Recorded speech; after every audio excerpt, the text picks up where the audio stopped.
آج آپ کو بتاؤں گا 14 ایسے نفسیاتی طریقے کہ جن سے آپ اپنی شخصیت کو متاثر کن بنا پائیں گے، پرکشش بنا پائیں گے، اور یہ وہ طریقے ہیں جو کہ بہت کم لوگ جانتے ہیں۔ اگر آپ بھی ان کو جان لیں گے تو یقیناً یہ چیزیں آپ کے لیے بہت یوزفل ثابت ہو سکتی ہیں اور آپ اپنی زندگی میں بے شمار کامیابیاں حاصل کرنے والے ہیں انشاءاللہ۔ نمبر 1 تو یہ کہ جب بھی آپ کسی سے کوئی ہیلپ لینا چاہ رہے ہوں، کسی سے کوئی کام آپ کو ہو، تو آپ ریکویسٹ کرنے کی بجائے کہ میرا یہ کام پلیز کر دیجئے، آپ اس ریکویسٹ کو اپرچونٹی یا ایک آفر کی شکل دے دیجئے۔ جب آپ دوسرے کو یہ بتائیں گے کہ اس میں آپ کے لیے ہی فائدہ ہے، اس میں آپ کے لیے اپرچونٹی ہے اور اس سے آپ کو بھی بہت کچھ سیکھنے کا موقع مل سکتا ہے یا آپ کو اس سے کوئی فائنینشیل بینیفٹ ہو سکتا ہے، تو کیونکہ جب ون ون ڈیل ہوتی ہے جس میں ہمارا بھی فائدہ ہوتا ہے اور دوسرے شخص کا بھی فائدہ ہوتا ہے، تو وہ ڈیلز ہمیشہ کامیاب رہتی ہیں اور دوسرا ولنگلی آپ کی ہیلپ کرنے کے لیے تیار ہو جاتا ہے۔ جبکہ جو ڈیل ون سائیڈڈ ہوتی ہے، جس میں صرف ہمارا ہی فائدہ ہو رہا ہوتا ہے، وہ ڈیل کبھی بھی کامیاب نہیں رہتی اور وہ فوراً دوسرا شخص رد کر دیتا ہے۔ نمبر 2، جب بھی آپ کسی دوسرے سے کوئی چیز جاننا چاہ رہے ہوں، یعنی اپنے کویسچن کا proper to the point answer لینا چاہ رہے ہوں اور آپ کو یہ ڈر ہو کہ شاید دوسرا آپ کو صحیح آنسر نہ بتائے اس بات کا، تو آپ کیا کریں کہ آپ اس کی بات کو انٹرپٹ مت کریں۔ آپ نے کویسچن کر دیا، اس کی بات کو سنیں اور تھوڑی دیر خاموش رہیں۔ چانسز بہت ہائی ہو جائیں گے کہ وہ خود ہی آپ کو سب کچھ سچ سچ بتا دے گا۔ جب بیچ میں خاموشی آتی ہے تو بیسکلی خاموشی دوسرے پر انفلوئنس کرنے کا بہترین ذریعہ ہوتی ہے، اور جب خاموشی آ جاتی ہے تو دوسرا شخص سمجھتا ہے کہ انہوں نے میرا جھوٹ پکڑ لیا ہے اور وہ خود ہی پھر سچ بول دیتا ہے یا پھر اپنی بات کمپلیٹ کر دیتا ہے۔ نمبر 3، جب بھی آپ کسی نئے شخص سے ملیں تو آپ اس کی آنکھوں کے کلر کو ضرور نوٹ کریں کہ اس کی آنکھوں کا کلر کیا ہے۔ جب آپ ایسا کریں گے تو آپ بیسکلی آئی کانٹیکٹ کو مینٹین کرنے کی بہترین پریکٹس کر رہے ہیں۔ آپ نے اس کو نہیں بتانا کہ بھائی تمہاری آنکھوں کا کلر یہ ہے، اس سے آکورڈ لگے گا۔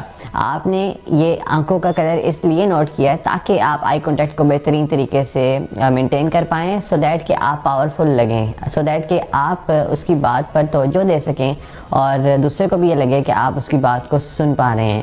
اگر آپ ادھر ادھر دیکھتے رہیں گے تو یقیناً اس سے ایک اچھا امپریشن دوسرے پر نہیں جاتا۔ نمبر 4، اس دنیا میں دوسرے شخص کو جو سب سے خوبصورت آواز لگتی ہے وہ اپنے نام کی آواز لگتی ہے۔ ہم سب کو اپنا نام بہت پسند ہوتا ہے اور یہی وجہ ہوتی ہے کہ جب ہم کوئی نیا پین پرچیز کرتے ہیں مارکیٹ سے تو سب سے پہلے ہم اپنا نام لکھتے ہیں، یعنی اتنا پسند ہوتا ہے ہمیں اپنا نام۔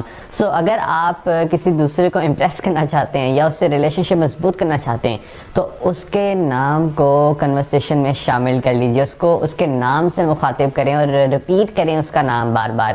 اس سے کیا ہوگا کہ اس سے دوسرے کو بہت ہی اچھا فیل ہوگا، کیونکہ آج کل بہت کم لوگ دوسرے کو ان کے نام سے مخاطب کرتے ہیں۔ جب آپ نام سے مخاطب کریں گے تو دوسرا یقیناً آپ کے قریب ہونا چاہے گا۔ نمبر 5، جب بھی کوئی نئی چیز آپ سٹارٹ کر رہے ہوں تو ایکسپیکٹیشنز لو رکھیں، ایکسپیکٹیشنز نہ بڑھائیں اس سے، کیونکہ جب آپ ایکسپیکٹیشنز بڑھا لیتے ہیں کہ میں نیا کام سٹارٹ کرنے والا ہوں تو میں اس میں ضرور کامیاب ہوں گا، ایسا نہیں ہوتا اکثر، کیونکہ جب بھی ہم کسی چیز میں نیو ہوتے ہیں تو ہم اپنے ڈیزائرڈ ریزلٹس حاصل نہیں کر پاتے اور اس سے کیا ہوتا ہے کہ ڈس اپوائنٹمنٹ بڑھ جاتی ہے۔ سو ہمیشہ اوپن رہیں فیلیئرز کے لیے، ہمیشہ اوپن رہیں کچھ نیا سیکھنے کے لیے۔ اگر آپ اس میں سے کچھ نیا سیکھ بھی رہے ہیں تو یہ فیلئر نہیں ہے، بٹ ہوتا کیا ہے اکثر کہ جب بھی ہم کوئی نیا کام سٹارٹ کرتے ہیں تو جب ہمیں ڈیزائرڈ ریزلٹس نہیں ملتے تو ہم بہت زیادہ مایوس ہو جاتے ہیں، ہوپ لیس ہو جاتے ہیں اور یہیں سے ہمارا ڈاؤن فال سٹارٹ ہو جاتا ہے۔ نمبر 6، اگر آپ کسی شخص کے کریکٹر کو جج کرنا چاہتے ہیں تو آپ یہ دیکھیں کہ وہ شخص اس شخص کے ساتھ کس طرح بیہیو کر رہا ہے کہ جس شخص سے اس کو کوئی فائدہ نہیں ہے۔ ہم ان لوگوں کے ساتھ تو بہت اچھا بیہیو کرتے ہیں کہ جن سے ہمیں فائدہ ہونا ہوتا ہے، مگر ہم ان لوگوں کو بھول جاتے ہیں، ان لوگوں کے ساتھ ہم ورسٹ رویہ اختیار کرتے ہیں کہ جن سے ہمیں فائدہ محسوس نہیں ہوتا۔ نمبر 7، اگر آپ کسی ایسے آرگیومنٹ میں ہیں جہاں پہ آپ کو اپنے آپ کو ڈیفینڈ کرنا پڑ رہا ہے تو بار بار اپنے آپ کو ڈیفینڈ مت کریں، تھوڑی دیر رک جائیں۔ اس سے کیا ہوگا کہ اس سے دوسرے کو یہ امپریشن جائے گا کہ ہاں واقعی میں یہ شخص رائٹ پہ ہے۔ اگر آپ بار بار اپنے آپ کو ڈیفینڈ کریں گے تو ایسا محسوس ہوگا کہ جیسے آپ کسی چیز کو کور کر رہے ہیں۔ نمبر 8، ریسرچز بتاتی ہیں کہ جب بھی آپ کسی ایسے کام میں انوالوڈ ہوتے ہیں جہاں پہ آپ کی پوری اٹینشن ریکوائرڈ ہوتی ہے اور آپ پوری طرح سے کنفیوزڈ ہو جاتے ہیں اور اس چیز میں انڈلجڈ ہوتے ہیں تو آپ ببل گم کا استعمال کر سکتے ہیں. اس سے آپ کا برین کام ہو جائے گا, ریلیکس ہو جائے گا. نمبر 9, جب بھی آپ کوئی چیز سیکھنا چاہ رہے ہو یا آپ نے کوئی چیز نئی سیکھی ہو تو اس چیز کو آپ دوسروں کو ٹیچ کرنا سٹارٹ کر دیجئے. یہ سب سے بہترین وے ہے جس سے کہ آپ کو وہ چیزیں ہمیشہ یاد رہیں گی.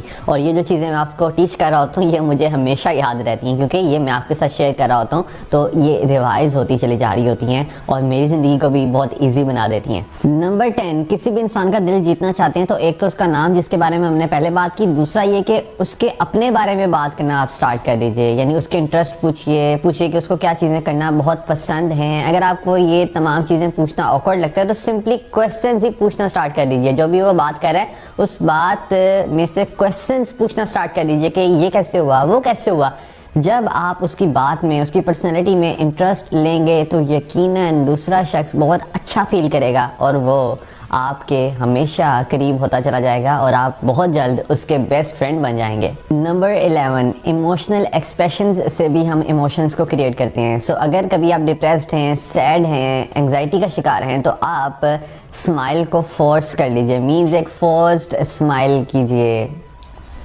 آپ کا ہنسنے کا دل نہیں کرا مگر صرف ایک اسمائل والی شکل ہی بنا لیجئے. اس سے آپ بہت جلد خوش فیل کرنا سٹارٹ کر دیں گے, ہیپی فیل کریں گے اور ریلیکسڈ ہو جائیں گے. نمبر 12, جب بھی آپ کسی کنورسیشن میں ہو تو سیدھے کھڑے رہیں. جب آپ سیدھے کھڑے رہیں گے تو آپ کانفیڈنٹ نظر آئیں گے اور خود بھی آپ کانفیڈنٹ فیل کریں گے. نمبر 13, جب بھی آپ کسی شخص سے کوئی بات منوانا چاہتے ہیں تو یہ بات بھی اپنے مائنڈ میں رکھیے کہ آپ ان کو آپشنز دے دیجئے. فار ایگزامپل, اگر آپ اپنے بچے سے کوئی بات منوانا چاہتے ہیں, اب یہ منوانا چاہتے ہیں کہ بھئی تم شرٹ پہنا کرو مگر وہ نہیں پہنتا, تو آپ اس کو یہ چوائس دے سکتے ہیں کہ کیا تم ریڈ شرٹ پہننا چاہو گے یا بلیو شرٹ پہننا چاہو گے. تو ان دونوں سے کیا ہمارا مقصد پورا ہو رہا ہے کہ وہ شرٹ پہننا سٹارٹ کر دے گا, اس کو پہننی پڑے گی. آپ نے کیا کیا کہ آپ نے چوائس دے دی جس سے کہ آپ کے بچے کو لگا کہ وہ خود ڈیسیژن لے پا رہا ہے مگر ان ایکچوئل تو یہ ڈیسیژن آپ کا ہے. اینڈ 14th سائیکولوجیکل طریقہ یہ ہے کہ جی جب آپ نے کسی دوسرے سے فیور مانگنی ہے تو اس بات کا بھی خیال رکھیں کہ آپ بیکاز ورڈ یوز کریں. آپ بیکاز ورڈ یوز کر کے دوسرے کو یہ بتائیں گے کہ جو فیور آپ دوسرے سے لینا چاہ رہے ہیں اس کی کوئی نہ کوئی ریزن ہے, چاہے وہ ریزن کتنی ہی چھوٹی کیوں نہ ہو, مگر جب آپ بیکاز کہتے ہیں, کیونکہ کہتے ہیں, تو اس سے آپ کی بات پورے ہونے کے چانسز بہت بڑھ جاتے ہیں. یہ ہیں وہ 14 ویز جو کہ آپ کو اٹریکٹیو, پاورفل اور پلیزنٹ بنانے والے ہیں. آل دی بیسٹ.